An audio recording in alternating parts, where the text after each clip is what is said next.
আসসালামু আলাইকুম সম্মানিত দর্শক, বিশ্বাস করবেন না, গতকাল 16 জুলাই আমাদের এই জায়গায় সারাদিন ব্যাপক বৃষ্টি হয়েছে এবং বিদ্যুৎ ছিল না।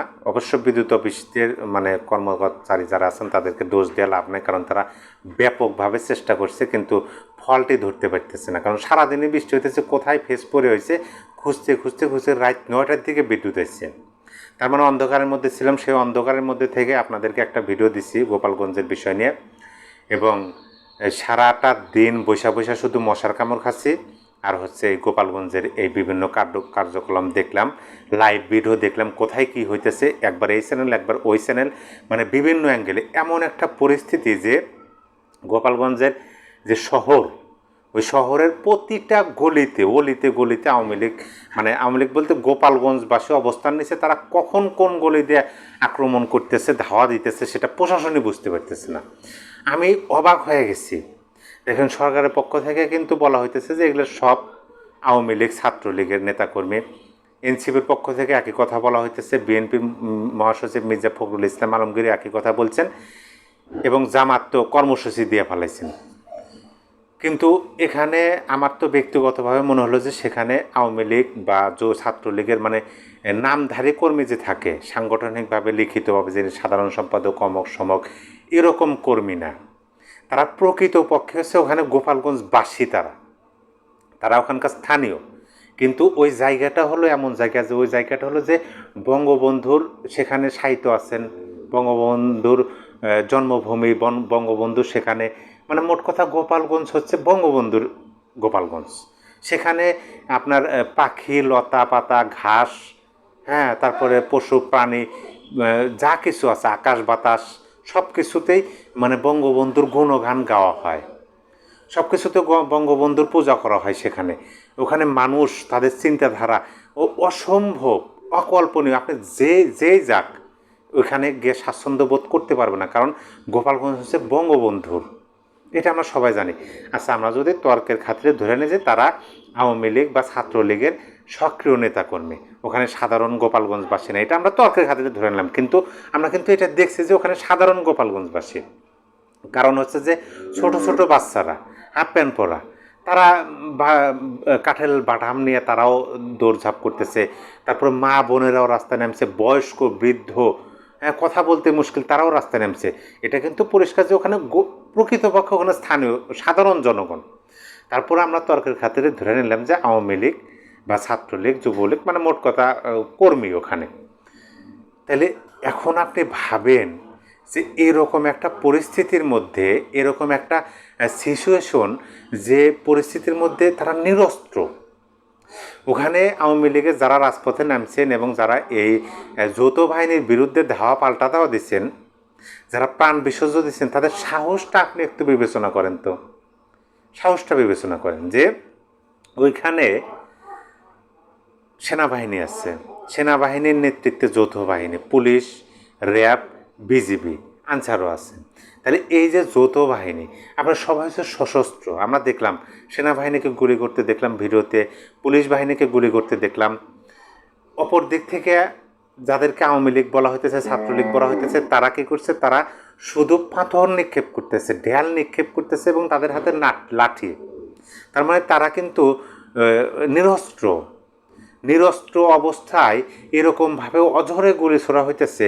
অনেকে গুলি খেয়ে ঢলে পড়তেছেন, রাবার বুলেট খেয়ে ধরে পড়তেছেন, অনেকে আপনার কেদানি গ্যাস, সাউন্ড গ্রেনেডের শব্দে অনেকে স্তব্ধ হয়ে পড়তেছেন। তারপরেও তারা পিছপা হইতেছেন না। কী জন্য হইতেছেন না? একটা কথার পরিপ্রেক্ষিতে। কি একটা কথা? তারা ওইখানে যাওয়ার আগে সাজেশ আলম পোস্ট দিয়েছেন, মার্চ টু গোপালগঞ্জ। এইটা শুনে গোপালগঞ্জবাসীর মধ্যে একটা আতঙ্ক সৃষ্টি হয়েছে যে তারা হয়তো বা বঙ্গবন্ধুর মাজার ঘুরে দেওয়ার জন্য আসতেছে, এরকম একটা আতঙ্ক কিন্তু সৃষ্টি হয়েছে। কারণ এইটা নিয়ে সোশ্যাল মিডিয়াতে কথা হয়েছে, কারা এই হাইপটা তুলছিল সেটাও কিন্তু বের করা উচিত, যাতে গোপালগঞ্জবাসীর মনের মধ্যে একটা আতঙ্ক সৃষ্টি হয়। এবং সেই আতঙ্কের ঘি ঢেলে দিল সাজিস আলম, ফেসবুকে পোস্টে দিলেন যে মার্চ টু গোপালগঞ্জ। এইটা দ্বারা গোপালগঞ্জবাসী ব্যাপকভাবে সক্রিয় হলো এবং তারা রাতে মশাল মিছিল করলো এবং দিনের বেলা তারা যখন অলরেডি একজন বা দুজনের গুলিতে প্রাণ হারাইছেন, তখন মাইকে, মসজিদের মাইক ব্যবহার করে মাইকিং করলো যে আপনাদের যা কিছু আছে সেটা নিয়ে বের হন। তারপরে তারা যে বের হলো, ধাওয়া পাল্টাতে হলো সারাদিন। বিশ্বাস করবেন না, এটা সাহসের বিষয়। যে এক নাম্বার হলো যে আওয়ামী লীগের বর্তমান বাংলাদেশে কী দুরবস্থা আমরা সবাই জানি। রাস্তায় বের হলে তাদেরকে আক্রমণের শিকার হওয়া লাগতেছে, তাদেরকে অ্যারেস্ট হওয়া লাগতেছে, তাদেরকে গণধলায় শিকার হওয়া লাগতেছে। এরকম একটা পরিস্থিতির মধ্যে নিরস্ত্রভাবে দেখা যাইতেছে প্রশাসন গুলি করতেছে। এই নিরস্ত্রভাবে তারা রাজপথে নামলেন এবং সারাদিন সংঘর্ষ করলেন। এক পর্যায়ে এই জুলাই যোদ্ধা যারা নিজেদেরকে জুলাই যোদ্ধা হিসেবে দাবি করেন, তাদেরকে গর্তে ঢুকাইয়া পলায়ন করতে বাধ্য করলেন। এটা অবশ্যই সাহস রে ভাই, সাহসের বিকল্প নাই। আপনি একটু ঠান্ডা মাথায় ভাবুন তো, এটা কি সাহস না? আমার কাছে তো মনে হয়েছে যে মানে এরকম সাহস, এরকম একটা আপনি ভাবেন যে বর্তমান সময় বাংলাদেশের কোথাও আওয়ামী লীগের ঠাঁই আছে? আমি তো মানে বলতেছে আমার দেখা ওখানে গোপালগঞ্জের সাধারণ জনগণ, কিন্তু আমি কথাটা বলতেছি যারা মানে অপরপক্ষ, সরকারের পক্ষ বা এনসিপি বা অন্য রাজনৈতিক দল যারা বিএনপি আওয়ামী লীগ বলে তাদেরকে বলতেছেন যে আওয়ামী লীগ সন্ত্রাস, তারপরে তারা নিরস্ত্র। এই পরিবেশের মধ্যে তারা যে সাহসিকতা দেখাইছেন, তাহলে ভাবেন যদি একটু স্পেস দেওয়া যায়, আওয়ামী লীগকে একটু স্পেস দেওয়া হয়, তাহলে আওয়ামী লীগের, সেই জন্যই তো আমি একটা ভিডিও দিচ্ছিলাম যে যারা আওয়ামী লীগের আন্দোলন দেখেন না তারা একটু শান্ত হওয়ার চেষ্টা করুন। এইটাই প্রমাণ যে আওয়ামী লীগের সাহস, আওয়ামী লীগের মানে দৃঢ় প্রতিজ্ঞ। বঙ্গবন্ধুর নামে জাস্ট একটা কটূক্তি করছে যে মুজিববাদ মুর্দাবাদ, তারা ঘর ছাড়ছে, মানে কি বলে যে কি হাইলে হাল ছাড়ছে, পোয়াতি ছল ছাড়ছে, গ্রাম বাংলা একটা কথা বলে। তারা রাস্তায় অলিগলিতে অবস্থান নিছে। ওইখানে তো এনসিপির একজনও জনসমর্থন নাই।